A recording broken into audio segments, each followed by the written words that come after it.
ನಮಸ್ಕಾರ ಎಲ್ಲರೂ ಹೆಂಗದಿರಿ? ಎಲ್ಲರೂ ಆರಾಮದಿರಂತ ಅನ್ಕೊಳತ್ತೀವಿ. ನಾವು ಆರಾಮದೀವಿ. ವರ್ಷ ಅಡುಗೆ ಮನೆಗೆ ಸ್ವಾಗತ. ಫಸ್ಟ್ ಟೈಮ್ ನಮ್ಮ ಚಾನಲ್ ನೋಡ್ತಾ ಇರೋರು ಸಬ್ಸ್ಕ್ರೈಬ್ ಮಾಡಿಕೊಂಡು ನೋಡಿ. ಇವತ್ತು ನಮ್ಮ ಚಾನಲ್ನಲ್ಲಿ ಪುಂಡಿ ಸೊಪ್ಪಿನಿಂದ ಪಲ್ಯವನ್ನು ಹೇಗೆ ಮಾಡೋದಂತ ಹೇಳಿಕೊಡ್ತೀವಿ. ಬರ್ರಿ ನೀವು ಒಮ್ಮೆ ಮಾಡಿ ನೋಡಿ.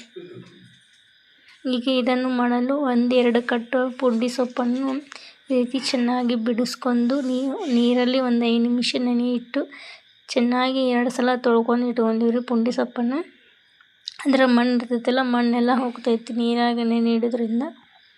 1-2 ಸಲ ಚೆನ್ನಾಗಿ ತೊಳ್ಕೊರಿ. ಈಗ ಇದಕ್ಕೆ 1-2 ಚಮಚದಷ್ಟು ಜೋಳದ ನುಚ್ಚು ಬೇಕ್ರಿ. ಜೋಳವನ್ನು ಒಯ್ದು ನುಚ್ಚು ಮಾಡಿಸಿಟ್ಕೊಂಡ್ಬಂದಿರ್ತೀವಿ. ಪುಂಡಿ ಸೊಪ್ಪಿಗೆ ಬೇಕಾಗುತ್ತದೆ ಅಂತಂದು ಜೋಳದ ನುಚ್ಚು ಬೇಕ್ರಿ. 1-2 ಚಮಚದಷ್ಟು ಕಡಲೆಬೇಳೆ ತೊಗೊಳ್ರಿ.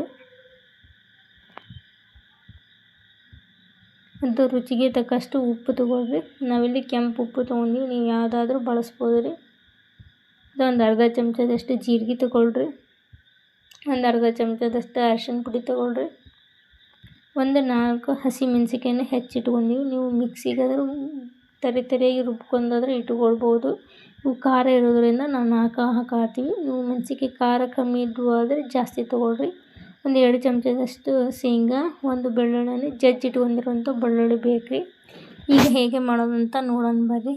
ಮೊದಲ ಗ್ಯಾಸ್ ಹಚ್ಕೊಂಡು ಒಂದು ಕುಕ್ಕರ್ನಲ್ಲಿ ತೊಳೆದಿಟ್ಕೊಂಡಿರೋಂಥ ಪುಂಡಿ ಸೊಪ್ಪನ್ನು ಹಾಕ್ಕೊಳ್ರಿ. ಈ ಪುಂಡಿ ಸೊಪ್ಪನ್ನು ಮಡಿಕೆಯಲ್ಲಿ ಮಾಡ್ಬೋದು ಅಥವಾ ಕುಕ್ಕರಲ್ಲಿ ಮಾಡಬಹುದು. ನಾವು ಇವತ್ತು ಕುಕ್ಕರ್ನಾಗ ಹೇಗೆ ಮಾಡೋದಂತ ತೋರಿಸ್ತೀವಿ ಬರ್ರಿ. ಈಗ ಅಷ್ಟು ಪುಂಡಿ ಸೊಪ್ಪನ್ನು ಹಾಕ್ಕೊಳ್ರಿ. ಹಾಕ್ಕೊಂಡು ಈಗ ಇದಕ್ಕೆ ಕಡಲೆಬೇಳೆ ಹಾಕ್ಕೊಳ್ರಿ. ಕಡಲೆಬೇಳೆ ಹಾಕೋದ್ರಿಂದ ಟೇಸ್ಟ್ ಚೆನ್ನಾಗಿ ಬರ್ತೈತೆ ರೀ. ಇವಾಗ ಹಾಕ್ಕೋಬೇಕು ಕಡಲೆಬೇಳೆ. ಮತ್ತು 2 ಚಮಚದಷ್ಟು ಶೇಂಗಾ ಕಾಳು ಹಾಕ್ಕೊಳ್ರಿ. ಹಸಿ ಶೇಂಗಾ ಕಾಳು ಹಾಕ್ಕೊಂಡು ಈಗ ಇದಕ್ಕೆ 1.5 ಗ್ಲಾಸ್ ಆಗೋಷ್ಟು ನೀರು ಹಾಕ್ಕೊಳ್ರಿ. ನೀರು ಹಾಕ್ಕೊಂಡು ಕುಕ್ಕರ್ ಮುಚ್ಚಳವನ್ನು ಮುಚ್ಚಿ ಮೀಡಿಯಮ್ ಫ್ಲೇಮಲ್ಲೇ 4 ಅಥವಾ 5 ವಿಸಿಲ್ ಬರೆಸ್ರಿ. ಆಮೇಲೆ ಸ್ವಲ್ಪ ತಣ್ಣಗಾಗಲು ಬಿಡ್ರಿ.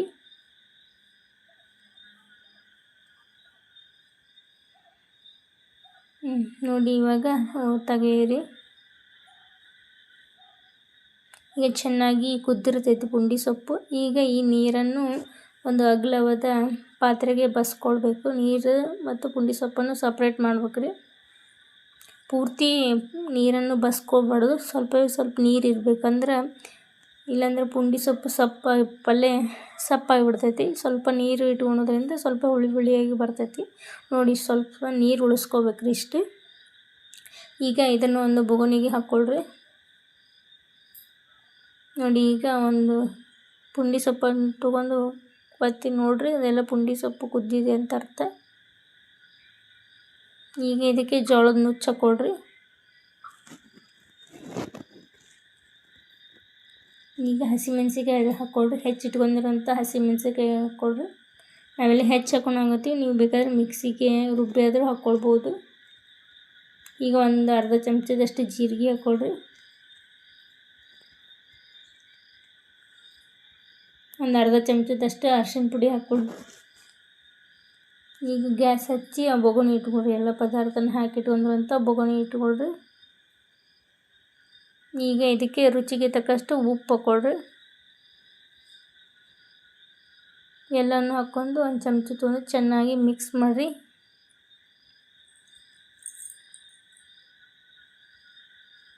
ನೋಡಿ ಈ ರೀತಿ ಚೆನ್ನಾಗಿ ಎಲ್ಲ ಮಿಕ್ಸ್ ಮಾಡಿ ಇದಕ್ಕೆ ಒಂದು ಅರ್ಧ ಗ್ಲಾಸ್ ಆಗೋಷ್ಟು ನೀರು ಹಾಕ್ರಿ.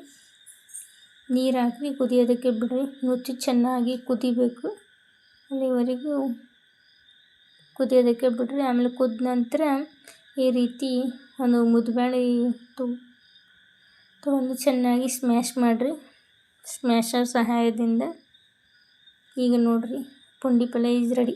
ರುಚಿಕರವಾದ ಆರೋಗ್ಯಯುತವಾದ ಬಿಸಿ ಪುಂಡಿ ಪಲ್ಯ ಈಸ್ ರೆಡಿ. ನೀವು ಒಮ್ಮೆ ಮನೆಯಲ್ಲಿ ಟ್ರೈ ಮಾಡಿ ಹೇಗೆ ಬಂತು ಅಂತ ಕಮೆಂಟ್ ಮಾಡಿ ತಿಳಿಸಿ. ಇದು ಬಿಸಿ ರೊಟ್ಟಿ ಜೊತೆ ತಿನ್ನಲು ತುಂಬ ರುಚಿಯಾಗಿರ್ತದೆ. ಹಾಗೆ ನಮ್ಮದು ಇನ್ನೊಂದು ಚಾನಲ್ ಇದೆ, ವರ್ಷ ವ್ಲಾಗ್ಸ್ 84 ಅಂತ. ಆ ಚಾನಲ್ ಲಿಂಕನ್ನು ಡಿಸ್ಕ್ರಿಪ್ಷನಲ್ಲಿ ಕೊಟ್ಟಿರ್ತೇನೆ, ಹೋಗಿ ನೋಡಿ. ಆ ಚಾನಲನ್ನು ಸಬ್ಸ್ಕ್ರೈಬ್ ಮಾಡಿ. ಹಾಗೆ ಈ ವಿಡಿಯೋ ಇಷ್ಟ ಆದರೆ ಈ ಚಾನಲನ್ನು ಸಬ್ಸ್ಕ್ರೈಬ್ ಮಾಡಿ. ಇದು ಪುಂಡಿ ಪಲ್ಯ ಆರೋಗ್ಯಕ್ಕೆ ತುಂಬಾ ಒಳ್ಳೆಯದು. ಈ ವಿಡಿಯೋ ನೋಡೋದಕ್ಕಾಗಿ ಧನ್ಯವಾದಗಳು.